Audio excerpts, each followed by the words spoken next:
पकौड़े तलने को भी अगर रोजगार कहते हैं, तो अगर ये गलती से सत्ता में दोबारा आ गए तो कटोरा थमा के बोलेंगे भीख मांगने को भी रोजगार कहते हैं।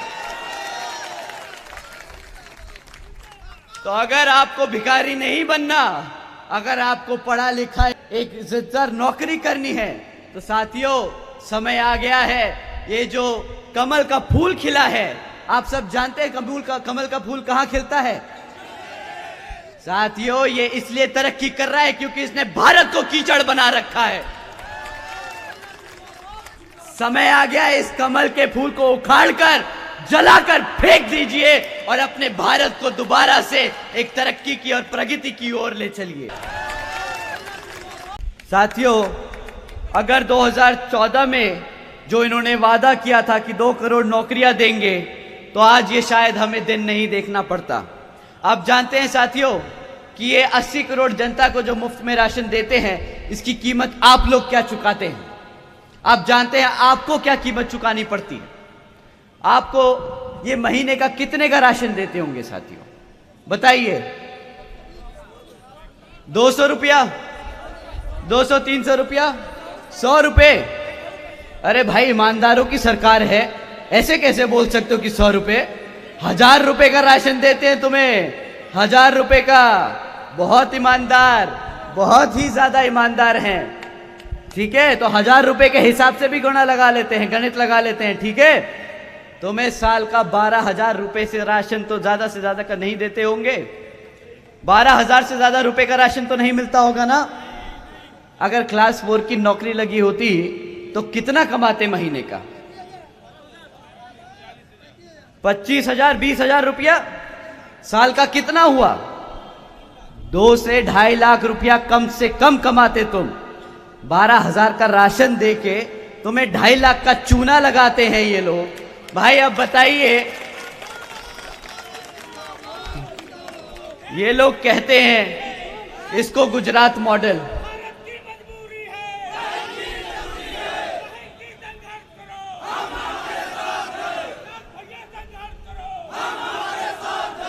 साथियों 12,000 देके 2.5 लाख चूना लगाना शायद गुजराती मॉडल होगा। हमें ये गुजराती मॉडल नहीं रचता, हमारी यूपी की जनता को नहीं चाहिए ये गुजराती मॉडल। मेरे भाई किसको चाहिए ऐसा ये मॉडल, बताइए? यहां पे नहीं चाहिए।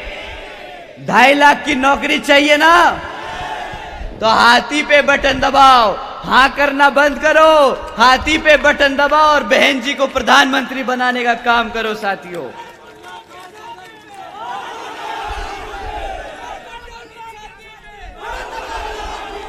जब आप इनको डिजिटल इंडिया के नाम पे घेर लोगे, जब आप शिक्षा के नाम पर घेर लोगे, तो ये बोलेंगे कि नहीं भाई भारत तो बहुत ज्यादा तरक्की कर रहा है, हमारे बच्चे बच्चे को रोजगार मिल रहा है। तो साथियों रोजगार के नाम पे भी जो इन्होंने मजाक किया है, वो भी मैं आप लोगों के बीच में रखना चाहूंगा। यहां पे कितने युवा हैं जो बेरोजगार हैं आज की डेट में? साथियों आप जानते हैं आप लोगों का दर्द बहुत ज्यादा, जो दर्द है वो पूरी जनता देख रही है इस वक्त, पूरा समाज देख रहा है कि किस तरह आप लोग मेहनत करके इन सरकारी जो भर्तियां निकलती हैं उनके एग्जाम में पेपर देके आते हो और आपको पता चलता है 4 महीने बाद ही कि वो पेपर लीक हो जाता है। तो आपका दुख और दर्द यहां पूरे भारत की जनता देख रही है। और इस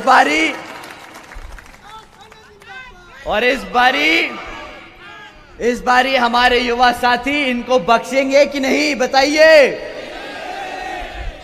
तो साथियों जिस तरीके से ये आपका पेपर लीक करते हैं, जिस तरीके से ये बहाने ढूंढते हैं आपको ना रोजगार देने के, उसी तरीके से आप इनको बताइएगा जब ये वोट मांगने आए कि भाई जिस तरीके से मेरा पेपर लीक हो गया था, ऐसे ही इस बारी तुम्हारा वोट लीक हो गया, अब तुम नहीं जीत पाओगे। आप लोग जानते हैं इलेक्टोरल बॉन्ड्स के बारे में, ये एक नया बहुत बड़ा स्कैम आपके लोगों के बीच में आया है। क्या आप जानते हैं इलेक्टोरल बॉन्ड्स के बारे में? साथियों इलेक्टोरल बॉन्ड्स ये एक नया तरीका है जिससे ये राजनीतिक दल बड़े बड़े धरना सेठों से, इनकी कंपनियों से नया नया चंदा लेने का जरिया बना चुके हैं। साथियों, आप जानते हैं पिछले 6 सालों में 25 राजनीतिक दलों ने 16,500 करोड़ रुपए इन बड़ी बड़ी कॉर्पोरेट कंपनियों से चंदे या फिर फिरौती के रूप में लिया है साथियों। परंतु इन 25 राजनीतिक दलों में आपको भाजपा का नाम मिलेगा, कांग्रेस का नाम मिलेगा, समाजवादी पार्टी का नाम मिलेगा, परंतु एक राष्ट्रीय पार्टी है जिसने किसी भी धरना सेठ से 1 रुपया नहीं लिया। आप जानते हैं वो पार्टी कौन सी है? जो सरकार अपने बच्चों को भूखा रखे, जो सरकार अपनी बहन बेटियों पे अत्याचार होने दे, जो सरकार अपने युवाओं को बेरोजगार रखे, जो सरकार अपनी आवाम को राशन के नाम पर गुलाम बनाए, वो सरकार बुलडोजर की सरकार नहीं, वो तबाही की सरकार है, वो तबाही की सरकार है। साथियों,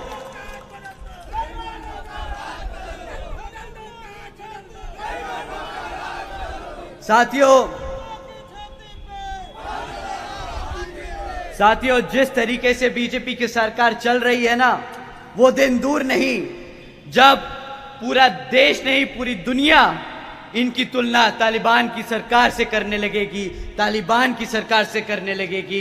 ये लोगों की सरकार तबाही की सरकार है, ना कि तरक्की की सरकार है। आप लोगों से मैं फिर से दरख्वास्त करता हूं साथियों, इन्होंने साल का 2 करोड़ नौकरी देने का वादा किया था, वो भी एक धोखा था। इन्होंने अग्निवीर योजना चलाई, उसके द्वारा भी इन्होंने हमारे युवा साथियों के साथ खिलवाड़ किया। साथियों, नोटबंदी के नाम पर इन्होंने कहा काला धन लेके आएंगे, वो भी आज तक 1 रुपया वापस नहीं आया। अब आप ही बताइए साथियों, क्या ऐसी सरकार आपको मंजूर है कि नहीं? तो साथियों, अब समय आ गया है कि इस चुनाव में इस कमल को उखाड़ कर फेंक यहां पर अपने बहुजन समाज पार्टी को सत्ता में लाने का। तुम्हें पता है, न्यूज़पेपर भी आजकल बेशर्मों की तरह ये खबरें छाप रहे हैं। न्यूज़पेपर में भी आजकल ऐसी खबरें चल रही हैं। मैं एक पढ़ के सुनाता हूं। 17 लाख से ज्यादा युवकों को मात्र 3,500 नौकरियों के लिए अप्लाई किया। 17 लाख से ज्यादा बच्चे मात्र 3,000 नौकरियों के लिए अप्लाई कर रहे हैं। इतना बुरा हाल है। और ये 3,000 नौकरियां कोई पढ़े लिखे नौकरियों नहीं, कोई बड़ी अफसर की पोजीशन नहीं थी, ये प्यून की नौकरी थी। और इसके लिए पीएचडी स्कॉलर्स अप्लाई कर रहे हैं, ग्रेजुएट्स अप्लाई कर रहे हैं, मेरे जैसे यहां पढ़े लिखे भाई लोग अप्लाई कर रहे हैं। बताओ, हमारी माताएं बहनें यहां बैठी हैं, हमारे बड़े बुजुर्ग बैठे हैं। आप ही बताइए, आपने अपने बच्चे को इतना पढ़ा लिखा कर इसलिए बड़ा किया कि वो प्यून की नौकरी करेगा? बताइए साथियों, आप पढ़े लिखे लोग हो, आप देश को चलाने का काम करोगे, आप आईएएस अफसर बनोगे, आईपीएस बनोगे, बड़े बड़े इंजीनियर्स बनोगे। साथियों, अगर आपने यहाँ पे हाथी को जिताकर बहन जी को प्रधानमंत्री बनाने का काम किया, तो ये हमारा आपसे वादा है कि बहुजन समाज के साथ साथ सर्व समाज में से हर एक गरीब बच्चा, पढ़ा लिखा बच्चा यहाँ पे एक बड़ी नौकरी पर बैठा होगा। साथियों,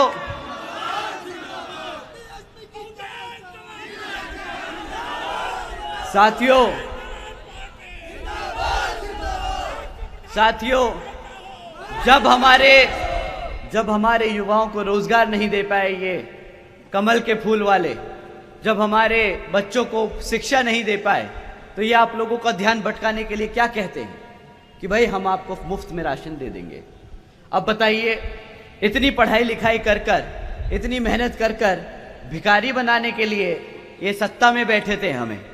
अब आप ही बताइए साथियों कि ये कोई गर्व की बात है कि 140 करोड़ की भारत की जनता में अगर 80 करोड़ जनता को इन्होंने मुफ्त की राशन की स्कीम में डाल दिया, तो ये कोई गर्व की बात है? बताइए, 80 करोड़ जनता को बना दिया ना भिखारी और गरीब। गलत है साथियों। जब ये आपसे ये बोले ना कि 80 करोड़ जनता को हमने मुफ्त में राशन दिया है, तो इनसे पूछिएगा तुम कितने अनपढ़ हो सकते हो कि तुम ऐसी बात पे गर्व कर रहे हो, ऐसी बात का प्रचार कर रहे हो जिससे हम सबको, पूरे दुनिया को पता चलता है कि आधा भारत आज गरीब और भिखारी बन चुका है। साथियों, जैसा कि आप जानते हैं कि लोकसभा आम चुनाव चल रहे हैं और इन लोकसभा आम चुनावों में पिछले चुनावों की तरह ही यहां पर दुश्मन साम दाम दंड भेद का इस्तेमाल कर आप लोगों को, हमारे कैडर को, हमारे कार्यकर्ता को, हमारे वर्करों को अंदर से कमजोर करने की कोशिश करेगा, गुमराह करने की कोशिश करेगा। परंतु साथियों, पहले की तरह दुश्मन आप पे सामने से वार नहीं करेगा। अब दुश्मन जानता है कि आप अंदर से मजबूत हैं, तो वो अपने छुटपुट एजेंट्स, बहरूपिये बनाकर आप लोगों के बीच में भेजने का काम करेंगे। तो साथियों, आप लोगों को इन बहरूपियों से, खास तौर से जो लोग नीला पटका पहनकर जय भीम के नारे लगाकर आप लोगों को बहकाते हैं कि नहीं, बहुजन समाज पार्टी हमारी हितैषी नहीं, विपक्षी पार्टियां हमारी हितैषी हैं, ऐसे लोगों से संभल कर रहना होगा। और अब पिछले बहुत समय से ऐसे चमचे जो विपक्षी पार्टियों के आपके लोगों के बीच में घूम रहे हैं, अब इनको आपको बर्दाश्त करने की जरूरत नहीं साथियों, अब आपको इनको बर्दाश्त करने की जरूरत नहीं।